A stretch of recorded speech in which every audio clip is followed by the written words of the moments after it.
Live. We are live. Here we go with episode 8. Is this real life with Chuck B, your host, and Jonathan Chapman, football analyst. And John, what's your Twitter handle? Oh, right off the bat, Twitter handle. JL underscore Chapman, JL underscore CHAPMAN. Just tweeted out so that we can let everybody know to come join us as we record episodes live on YouTube. Obviously, we put them up on iTunes as well. But if you want to watch the live unedited version with all the mess ups and us calling each other's names, you got to be on Twitter. You got to follow us on Twitter, and we'll send that out. And also, if you have any questions, that is the place to reach out to us and make sure everything is good. So, what What about you, man? What's your Twitter account? Mine is host Chuck B. It's pretty simple, very minimal followers.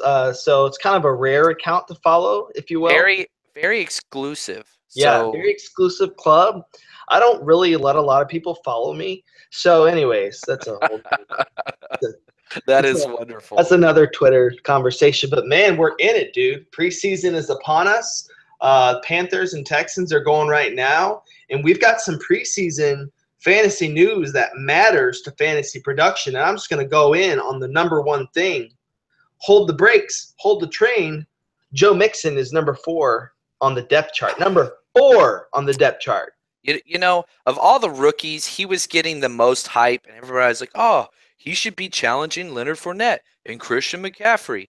Well, if you did that, you don't pay attention to history. And the history is this: Marvin Lewis and the freaking Bengals do not trust rookies. Now, does this mean that Joe Mixon isn't going to get a lot of snaps? Absolutely not. But what it does mean is not only is he behind Jeremy Hill, not only is he behind Giovanni Bernard, he's also behind Pierman. Mm, That's right, Pierman. So pump the brakes big time on Joe Mixon and keep in mind their offensive line is terrible. yep. Terrible.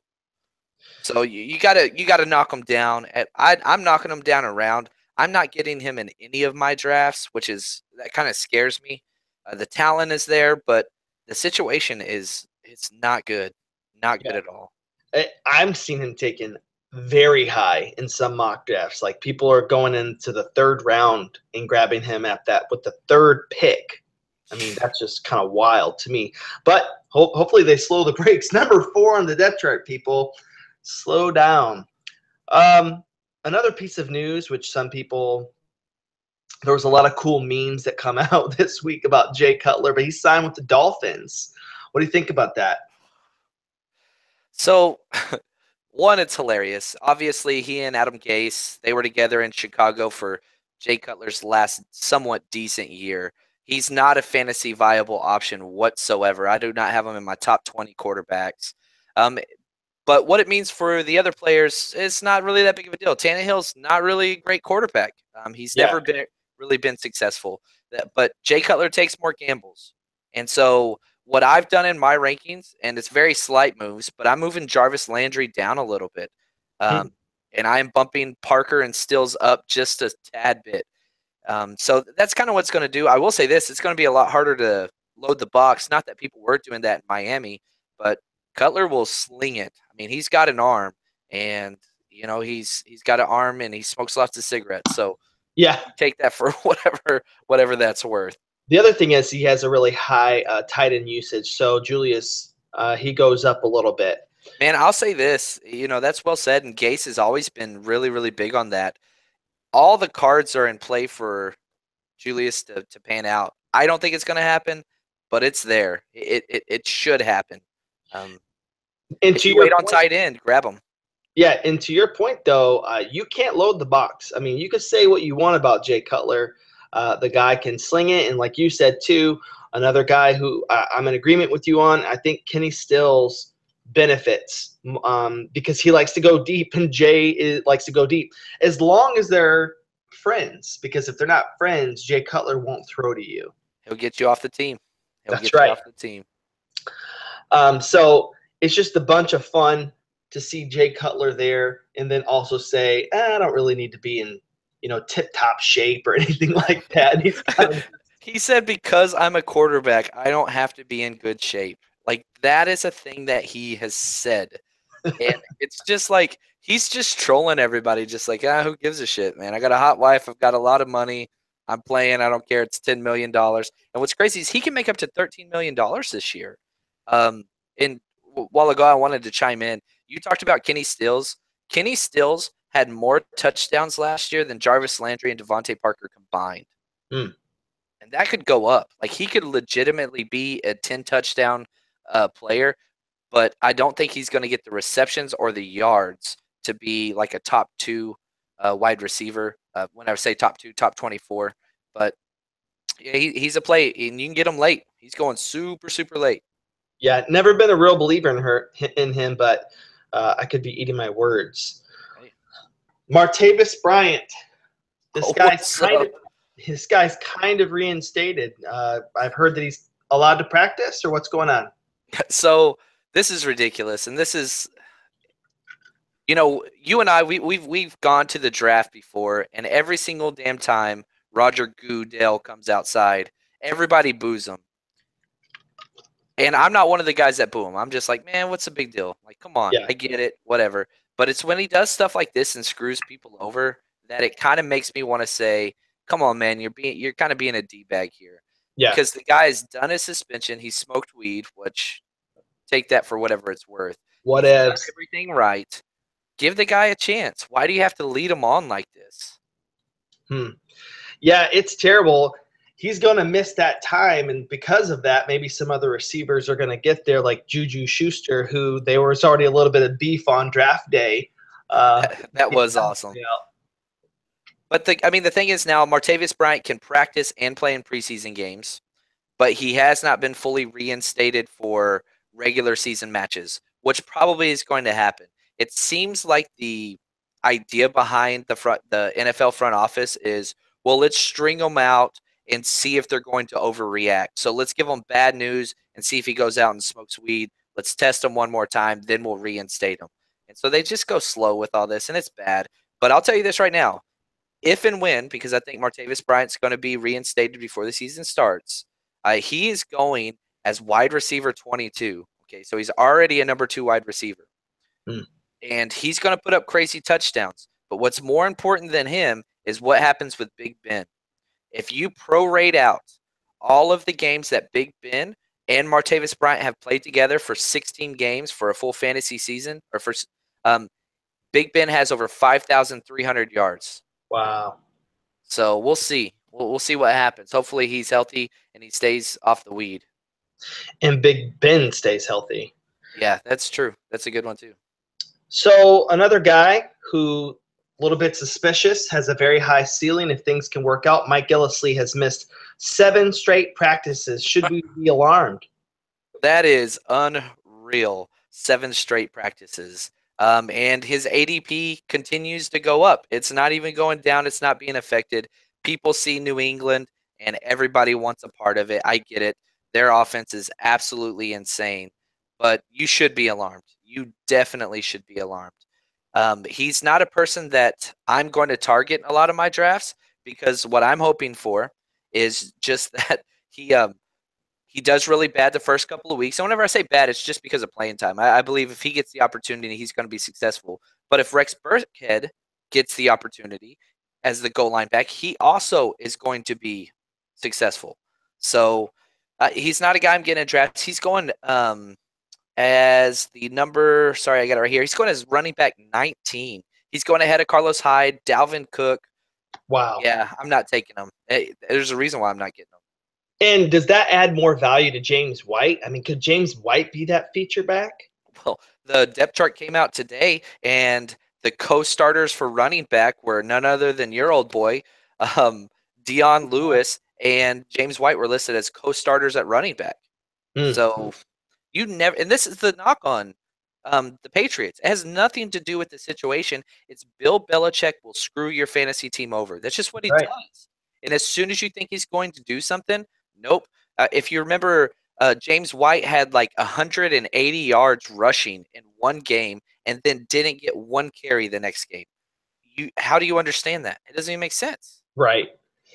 That's how Belichick does. Even, I mean, it's risk reward. If you were risky enough to take Blunt. It paid off for you. Guy had 18 touchdowns. He's not going to do that this year. No, he's not. But I still like Blunt, though. I mean, Yeah. he's going to get some playing time. And he was listed as the starter on the Eagles' initial depth chart. He's going to get all the goal line work. The funniest thing about that is they still had Ryan Matthews listed on the depth chart. They just put brackets around his name at the very bottom. Yikes. He's gone.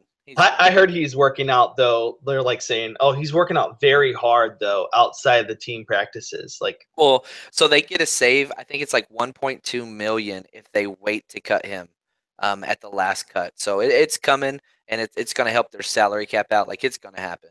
yeah. A guy who I have always coveted for the Eagles, never came, always wanted him to show up. He's one of my favorite receivers of all time, Anquan Bolden, signs with the Bills, and I think it's a big deal. Big time. And not so much for Anquan Bolden. Like, right. I'm not drafting him. He did put up 8 touchdowns last year. I think that he could get 4 to 6 this year, but he's not somebody really that you're going to want. But what he does, one, he hurts Zay Jones, which is sad because I'm on the Zay Jones hype train. I love Zay Jones, and who I compared to Anquan Bolden in my draft profile. And I said he's a much faster Anquan Bolden. He's not as big, but he plays very, very physical and great hands and great routes. But I digress. What Bolden does, he's one of the greatest run blocking wide receivers in the history of the NFL. He brings his physicality, which is huge for Shady McCoy. Right. This will help him get more lanes, deeper runs, like longer runs, like that's what he needs. Right. So this is huge. It helps Tyrod Taylor as well because I think they can throw now to a reliable kind of big post up tight end type guy in the end zone. So it helps out Shady and it helps out Tyrod.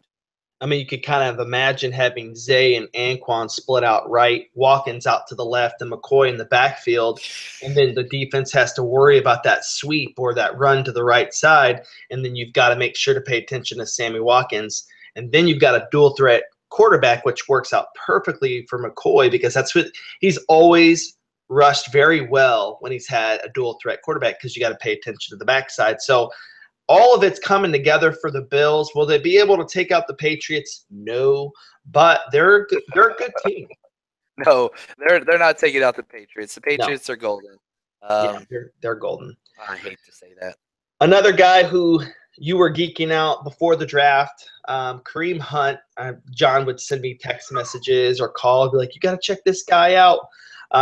His first team reps are increasing. Dude, and this is what's crazy. So he was getting first team reps pretty early, and he's getting more and more and more as training camp and the preseason goes on. And this guy, he is just the definition of an Andy Reid back. And so if you go back to the Bryant Westbrook, he's much closer to Westbrook than he is Jamal Charles. He doesn't have that lightning speed, but he just does every single thing very well, and he never turns the ball over. The kid has not fumbled once in high school or college, which doesn't even make sense. Yeah. It doesn't even make sense. Yeah. And he's great. He's very reliable, and he's a great pass protector. So you got to keep Alex Smith safe, man, because he's just so valuable. Absolutely. I'm gonna get into some Eagles drama here.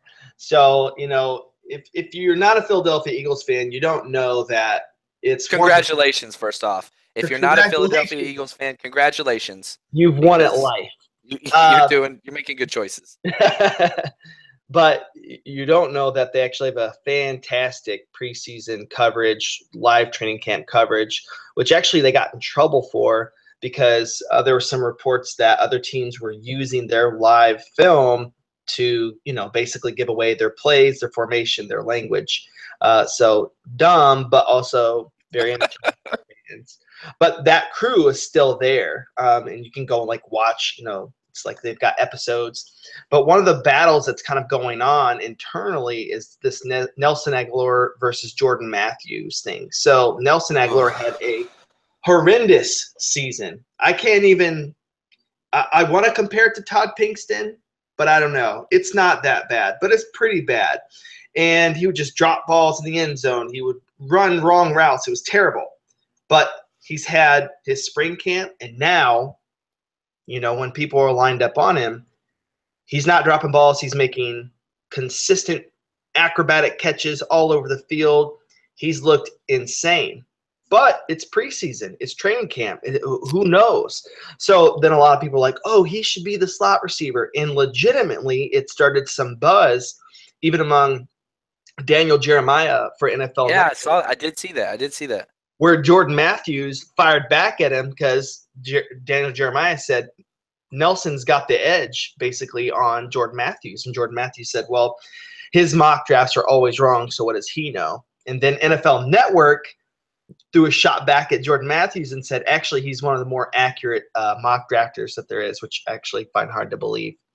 But I love DJ though, man. I'm gonna be really honest with you. DJ is awesome. Yeah, he's great. But what do you think, man? Can Nelson be rebirthed? Okay, so I'll say this.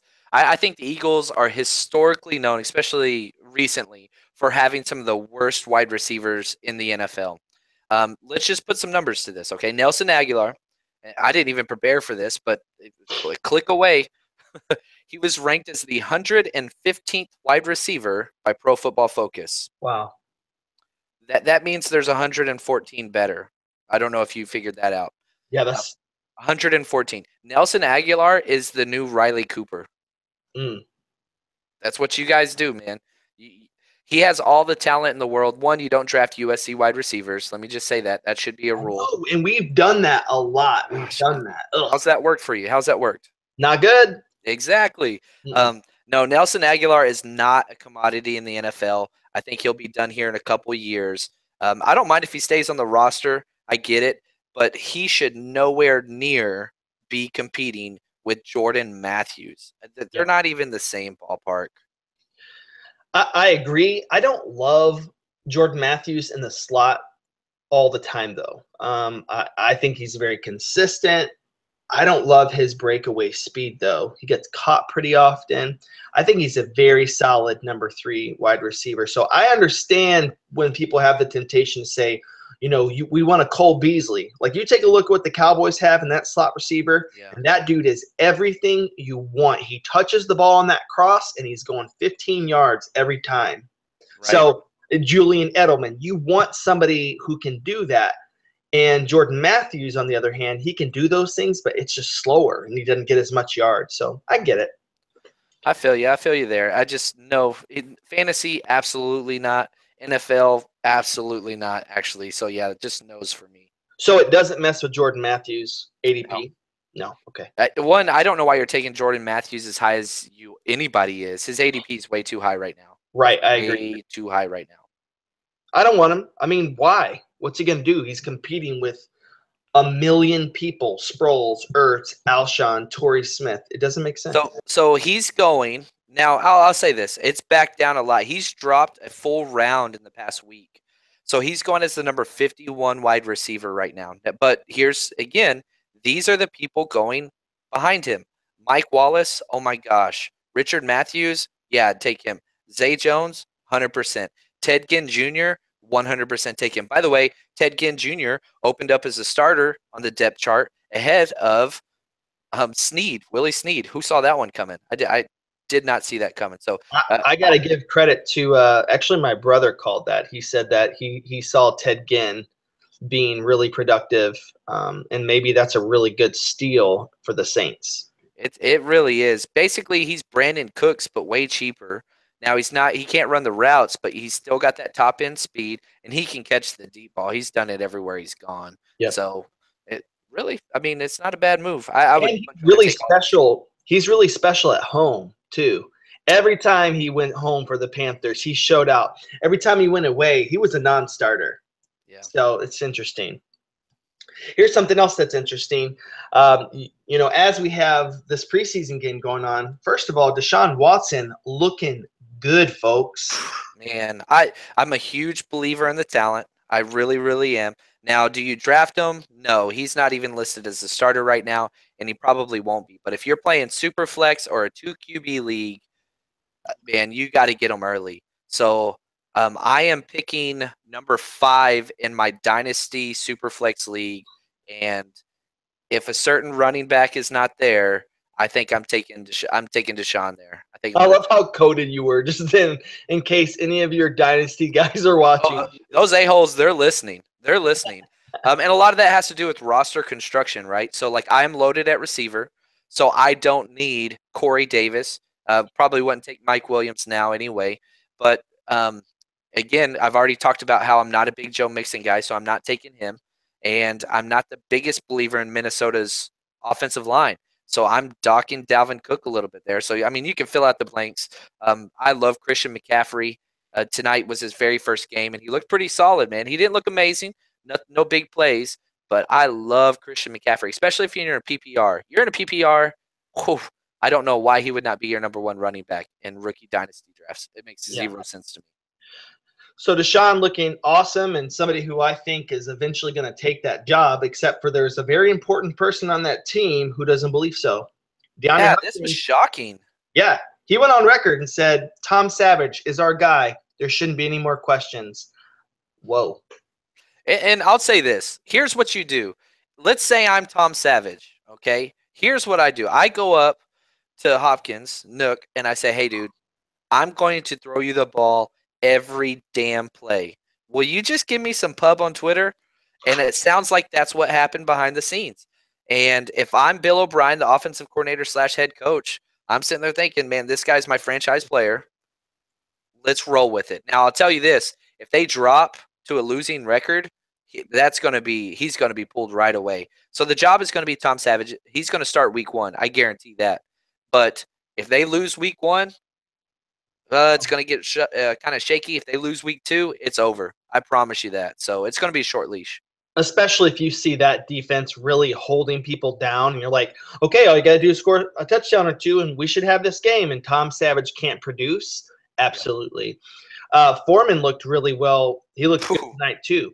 He did. Now, I will say this. I'm a Longhorn fan, so I've seen every single high school / college football game that Foreman has ever had in his entire life. He makes really bad choices off the field.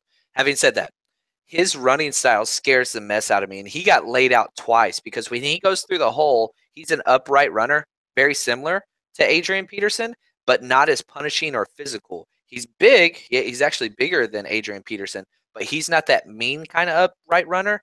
And, man, there were a couple just like kind of 1 or 2 yard gains where he just got depleted. And I'm just like, dude, you can't do that in the NFL. So we'll see what happens. I don't think a suspension's coming for the whole weed and a gun thing. I found the police report, and it seems like he's going to be all right. Hey, real quick, too, 2 things. Maybe you should talk about a guy that the Niners just released, but then 2, what's the deal with Mike Williams? Now he's not done for the season? Maybe talk about those 2 things. No, so just hear me say this. He's done for the season, okay? So he's got some back issues. Now what he started to do is jog / run today. So he's moving around. So what they're trying to do is they let the swelling in the back tissue and all that kind of stuff. I'm not a doctor, so I don't know what the hell I'm doing, but I'm just telling you what I've read and heard. The swelling goes down, and with that, so does the pain. And then you want to see if it loosens up. Now, if it stays super tight, it's going to be done.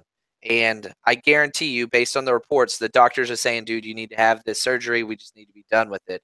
But there's not that big of a risk if he waits 4 weeks and has season-ending surgery, or if he has season-ending surgery now. He's going to be ready for next year regardless. So they're just trying to a Hail Mary. Is there anything we can salvage for this year? And I don't think it's going to happen. I think he is done. Buy Terrell Williams. Buy him right now. Agree. That guy. And then some sad news. Oh, man, the 49ers. We cut Jeremy Zuta, who we traded for from Baltimore. Camp, he was just getting destroyed up the middle nonstop. He couldn't hold his guys. So not that it necessarily hurts Carlos Hyde. You saw what he did last year. The 49ers had the 4th best rushing offense last year, which is crazy, even though they were probably the worst team in the NFL. But Carlos Hyde's number is going to go up, so it doesn't really affect anything. It's just kind of a bummer. I have a surprise question for you. Oh, I like surprises. I know you do. So we're talking about Martavis Bryant earlier and talking about, Goodell just hating people. Ugh. Who does he hate more? Who does he hate more than Martavis Bryant? I'm going to say probably in his career, like guys who just put him in the spot, right? Like you got to say Mike Vick's got to be up there. like totally just took his legs from him. But who else does Goodell hate? I want you to name 2 people right now who he hates more than Martavis Bryant. Okay, number 1 is Robert Kraft for the New England Patriots. And Okay. it's absolutely genius why he hates them. So Goodell found out that they were spying on everybody, and they go into this room, and you go into Peter King wrote an awesome article about this about 5 or 6 years ago. And so they find out that the Patriots are fucking cheaters. And they go in and they look into the room and they see this giant room full of taped practices. And Goodell tells them, destroy all of this now and we will talk later. And so, like, Goodell gave him a break. And so they destroy all the film and all this stuff. And then they hand out the suspension. They take away the first draft pick and all this stuff happens. And then Kraft goes back and says, well, what evidence do you have? Like Goodell was doing him a solid. And this is a big reason why the whole Deflategate thing blew up so big, was because there was so much behind the scenes going on. And Goodell's like, mother effer, I cut you a break to make the NFL look better. And Kraft was just like, I don't care. I don't know what tapes you're talking about. What tapes? And so he is number 1 for me. And I think number 2 is probably Colin Kaepernick. Oh, gotta say it. Breaks my heart. And I think a big reason why Kaepernick is not playing. Now, I don't want to go too like Sure. dark cloak room, cigar room, big leaders, whatever. I think there's a big reason that, the NFL is trying to keep this image and protect the shield, as he always says. And so I'd say Colin Kaepernick right now. Yikes. That turned dark for a minute. That's what we do. That's what we do. That's right, man. That's true. I agree.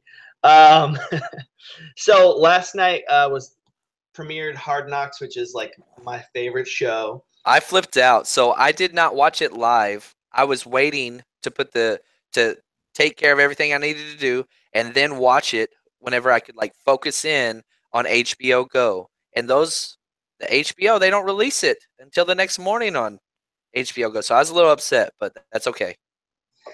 Yeah, and the first thing that they did was they started out with the life of Jameis Winston, and as controversial as that guy is, it was a little bit, I think, eye-opening. No excuses for him and the choices he's made, and the idiotic moves that he's made. He's a Ray Lewis Award winner. He is. He's got some crab legs that don't belong to him. The greatest Twitter picture of all time was after he stole the crab legs. They superimposed the crab legs in place of the national championship trophy. So instead of holding up the national championship trophy, they put the crab legs there. And if you don't know what that means, this is after he won the Heisman. He snuck into a grocery store and stole like $40 worth of crab legs. And just walked out. I mean, why? I don't know. It's just awesome. But one of the things that I took away from Hard Knocks, a few things. One is that he's still not working on the mental part of being a quarterback, and that was really obvious. He told his coach asked him, something about down and distance, and he went off on a ramble about how he didn't really pay attention to down and distance. He's like, man, I go back and I look through film, and I didn't even realize it was 2nd and 7. And his coach is like, yeah, you're talking about practice right now, the real game. And then he like backed up real quick, and he's like, oh no, I know it during the game. And you're like, whoa, this is an NFL quarterback who's got all the talent in the world, and he's not paying attention to the down and distance. I think he's trying to. And so this is the greatness and the sadness that is Jameis Winston. He's so authentic. He cannot lie. And he's not smart enough to lie. And that's just not who he is. He's just really stupid. And I don't mean that as like necessarily an insult. It's just he's not intelligent. If you watch when he went and talked to the preschool or the kindergarten kids, and he's like, boys, stand up, flex your muscles. That's who we are. You're going to grow up and you're going to be men, and you need to be strong. And you need to be proud. You need to speak up. All right, girls, where y'all at? Your job's to be quiet and sit there. No way. That's what he said to elementary school kids. And the thing is, again, he's not trying to be terrible. He's just not smart. And so you have this super uber athlete that has such a cool personality, and he is just, man, he's awesome. But he is not intelligent. Yeah.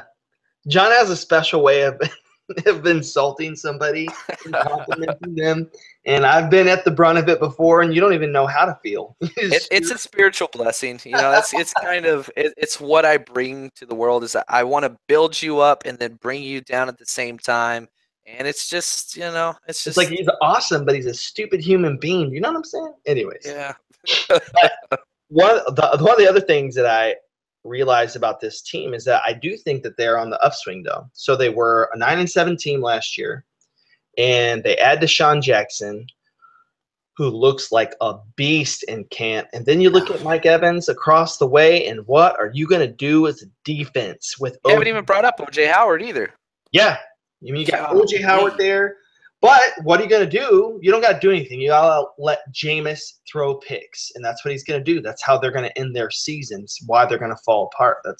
It's obvious from the beginning. But Yeah, anyway, go ahead. if you haven't watched it, you got to go watch it. It's some of the best television out, whether you're a Bucks fan or not. Like, it's just good TV. So one of the things that John sort of received some feedback about via Twitter, via conversations, is that people want to know a little bit more about how the format of my league impacts value. I'm in a 10-man league. I'm in a 12-man league. So, John, just take us a little bit through some of those nuances. Right. So everybody does rankings, and I put my rankings out there on Twitter, and we talk about them here. And those rankings are great, but it's not a one size fits all. You have to know what your league is. And so we're going to go super quick through a handful of types of leagues, different formats and scoring, and how that affects your rankings and positions, who to move up, who to move down. Okay. So the most common league out there is kind of a 12-team half-point PPR. And that's what my rankings are designed for. Okay. That's kind of what I go through. And PPR is point per reception. So for every catch, you get a point. Half point PPR, you get half of a point per reception. Now, if you're in a 10-team league, what you need to understand is depth is not important. The only thing that matters in 10-team leagues, because there's so many fantasy relevant players, you have to go for nothing but studs. So every pick needs to be a home run, swing for the fences pick. Guys like, let's see here, Robert Woods, you just don't need that stuff. Now, the flip side of that is bigger leagues. So 14-team leagues, 16-team leagues, things like that, teams with lots of roster spots. Depth is everything. So getting studs early is great if you can do it, but what's way more important is having quality starters at every position, and that's kind of the hard part. Yeah. What are some other leagues that you are scoring? What about touchdown passes? What do you do, Charles, in like a 6-point touchdown versus a 4-point touchdown league? I mean, obviously, you're going to, depending on the number, you're going to value a QB a little bit higher or a little bit lower. And so I'll say this, like, let's say you're in a 6-point passing touchdown league. That doesn't make me value QBs more. It makes me value certain QBs more. Yeah. So all the quarterbacks are still getting the same points for touchdowns, but the guys that are natural passers, you're talking Tom Brady, Drew Brees, Matt Stafford, the guys that just throw the ball a lot, they're moving up, and Cam Newton, Tyrod Taylor's moving down. And in 4-point leagues, it's exact opposite. The guys that get those rushing touchdowns are getting a little bit of a bump there. So it's kind of everything kind of takes its toll, and you just kind of measure that. And if your league does bonuses, so on and so forth, you just got to make sure. Let's say you do a 100 yards rushing bonus. Well, you need to look into 100 yards rushing games. For example, most people don't understand this. Jordan Howard had the most 100-yard rushing games last year. So you got to give that guy a bump. You mentioned Matt Stafford. Is there any format where he is more valuable? Yeah, it's 6-point passing touchdowns, and if you do like a 400 passing game bonus because he throws the ball so much. Or I've even seen a couple unique leagues that do point per completion. That dude throws the ball over 600 times almost every single year, and so that's going to help him a lot. I got a surprise question. Yay. Yay.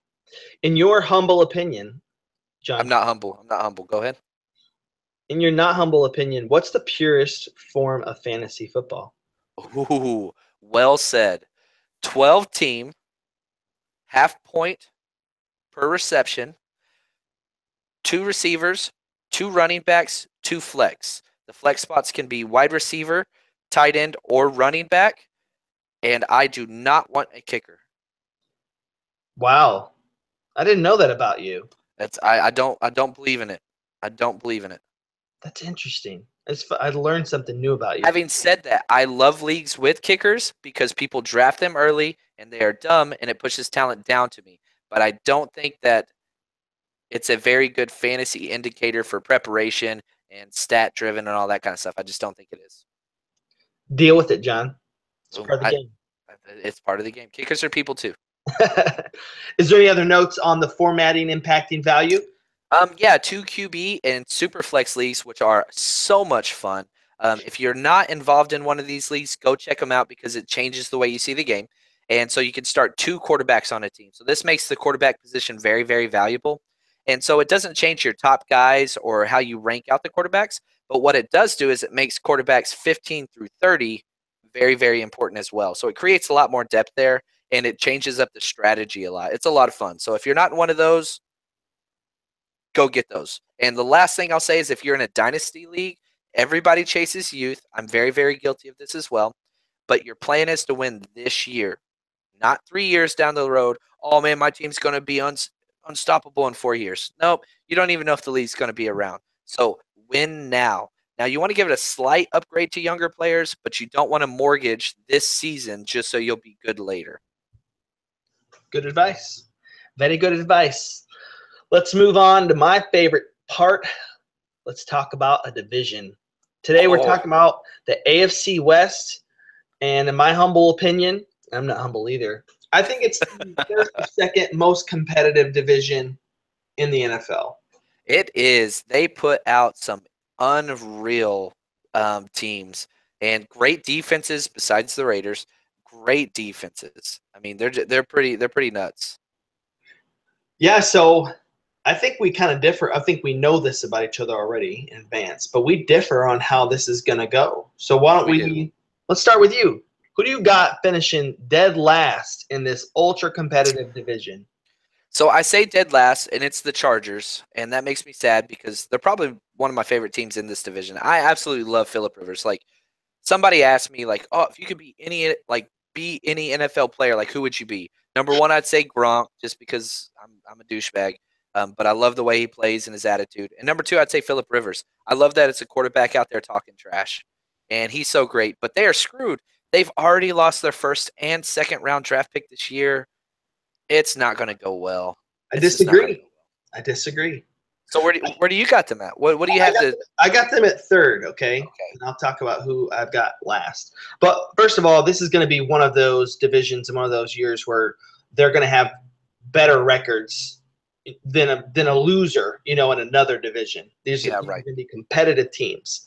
But Melvin Gordon, you still have a pretty decent wide receiver core, even without Mike Williams. You got Hunter Henry and Antonio Gates. I'm a believer. You got Joey Bosa coming in and not missing, the first how many ever games, and he looked like a dominant force. I'm really excited to see this cat play. He's a dark horse candidate for Defensive Player of the Year already, which is that's unreal. But the way he played last year, I mean, you don't want to use this a lot, but he affected the game as much as J.J. Watt did from a very similar position. He just wreaked havoc.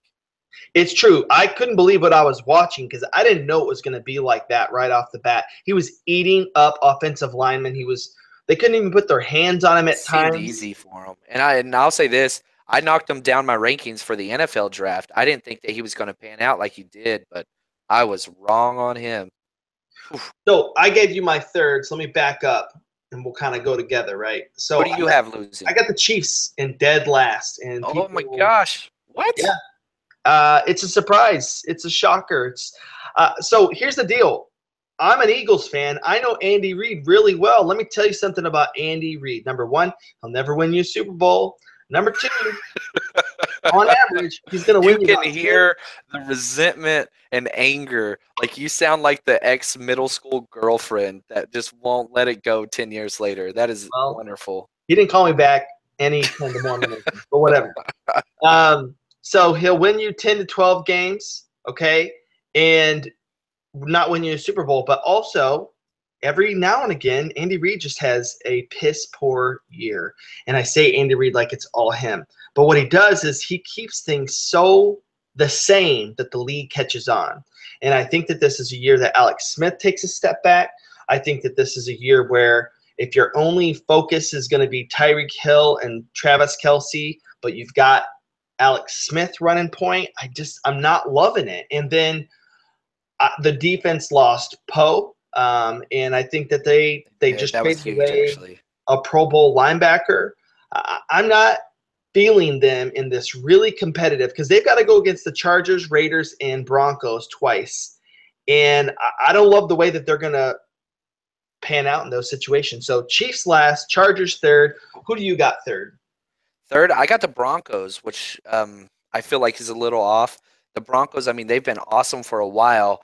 Their defense is out of this world, but their quarterback play is awful. Did you hear today that they called to see if the Bengals wanted to trade A.J. McCarron? Yep. And they said they're saying they denied it, but there's BS. people from the Bengals who are saying no, that happened. And I'll tell you this, the Bengals, their front office can't lie. Again, they're kind of like the Jameis Winston of the NFL. That's just kind of who they are. So I'm 100% with them. I don't think they could lie if they wanted to. So I'll go next. So I have the Chiefs, then Chargers, and then I've got the Broncos at number 2. I think that defense alone is just going to win them games. It's that kind of defense. It's dominant. The pass rush is there. The secondary is there. They're going to score on defense. And they got a guy named Demaryius Thomas who's not bad himself, and Emmanuel Sanders. And I think Demaryius Thomas might have one of his best years if Paxton Lynch wins the job. Really? Yep. So those were my 3. So who do you have at number 2? Number 2, I got the Raiders. I absolutely love the Raiders, which is hard to say as a Niners fan. But, man, there's just so many guys on there that's kind of fun to root for besides Crabtree. That I see Crabtree as your Andy Reid. Like, that's how I feel towards him. Huh. What he did for the Niners or did not do.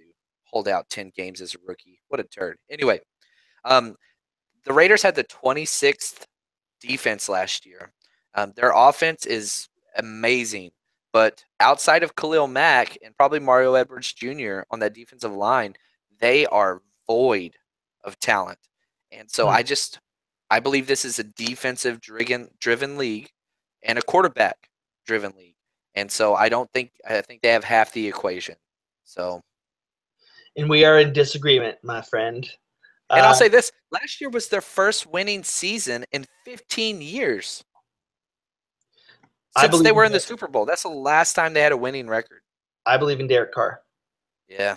I believe in one of the best offensive lines in the league. I believe in a resurgent Marshawn Lynch, a fantastic wide receiving core, and I think an improved defense. We'll see how that goes. I think that they will be serviceable, and I like them to take number 1. I like the Raiders' feel this year. It's the year before Vegas. Yeah, it's 2 years. 2 years, sorry. Well, it works. You didn't have to say that. You didn't have to ruin my point. I'm sorry, man. Well, I'll edit that part out if it helps. No, we're live. We're live. Oh, that's right. Sorry. It's in there, man. Sorry. Did you say your number 1 already? I don't know. It doesn't matter. I didn't, but through the process of elimination, I got the fighting Alex Smiths, the Chiefs, man. I believe in it's just a complete team where all they do is don't lose. They have an amazing defense, an opportunistic defense that gets lots of turnovers, lots of sacks, and they are just solid everywhere offensively. Their quarterback, Alex Smith, I know more than most.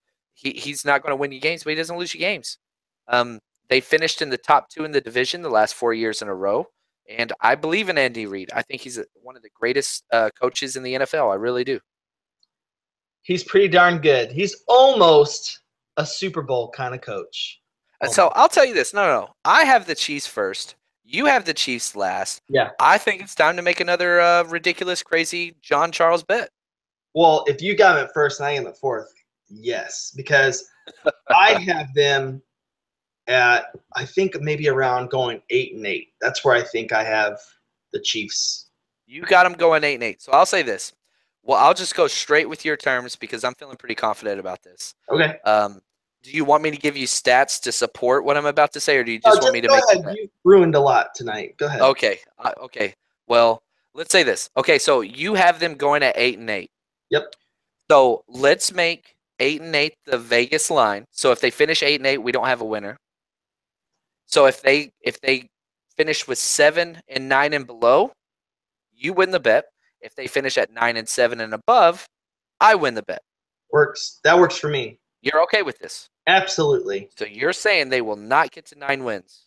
No, they will not get to 9 wins. Okay, so here is I wanted to do this bet last time, so I'll throw this out to you. How about the loser gets their Facebook profile pic changed for a week? Facebook or Twitter? Oh, you like Facebook a lot. Well, yeah, Okay. Okay, I only have 14 Twitter followers. Oh, the Barr family is growing strong these days. Okay, let's do Twitter. So how about this? Let the loser, the winner gets to change the Twitter profile pic and header, the description header, for a week. Okay. That works for me and my 14 Twitter followers. Oh man, they're gonna be. I don't see. That's the thing. I don't even care if you had 2. I feel confident in this. So let me just tell you a couple things. In the 18 years that Andy Reid has been a head coach, guess how many times they have been 7-9 or lower? I listen. That's fine. Go ahead with your stats. Say it. But I have Andy Reid intuition. It's better than any stat you could throw at me. Go ahead. Okay. Well, it's happened 3 out of 18 times. It's time. We're due. Do you know anything about Andy Reid and that mustache and his eating habits? I do. I like his eating habits. I would love to sit down with the walrus at a buffet table and have a good time. Now, how many times in those 18 years has he gone over 9 wins? The answer is 13. If there's any head coach that could be a serial killer, I think it would be Andy Reid. Man, he's not sneaking up on anybody. He's got to be a loud mouth breather, and I know that's mean, but he is. He looks like one of the characters from Monster Inc. University, the guy with the mustache. You know what I'm talking about? That's what he looks like. I love Andy Reid, man. He's legit. He is. He's maintained weight for camp every year, just that much. Oh, jeez. He is the Eddie Lacy version of the NFL head coach. I think that the universe skips a beat every time that him and Mike Holmgren see each other. Just they're twins. They look right at each other. They're like, what are you doing here? You're not supposed to be in this reality. We have gone totally off the rails, and we have probably lost everybody. But hey, fat jokes and walrus jokes. This is wonderful. This is wonderful. Okay, so we got our bet. We know I've got the Raiders taking number 1. You've got the Chiefs taking number 1. This has been episode 8. It's been fun. It's been awesome, guys. Make sure to shout us out on Twitter. Let us know what you think. And if you want us to answer some of your stuff online. And happy drafting as it is getting strong. It's draft time, so enjoy it. Ladies on the men, Jay. Peace.